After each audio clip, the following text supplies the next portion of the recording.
ગુજરાત રાજકારણની મોટી ખબર. કોંગ્રેસના દિગ્ગજ નેતા ભાજપમાં.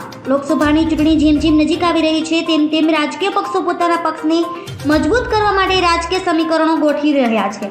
ત્યારે ભાજપ ભાવનગર લોકસભા બેઠક પર કોળી સમાજમાંથી નવો ચહેરો ઉતારી શકે છે. ભાજપે એક મજબૂત નેતાને ચૂંટણી લડવાની તૈયારી શરૂ કરવા કહી દીધું હોવાનું રાજકીય વર્તુળમાંથી જાણવા મળ્યું છે. આ રાજકીય ગણિતના ફેરફારની અસર અમરેલી જિલ્લામાં પડી શકે છે, જેનાથી કોંગ્રેસ નેતા અમરીશ ડેર માટે ભાજપમાં જોડાવાનો માર્ગ મોકળો થયો છે.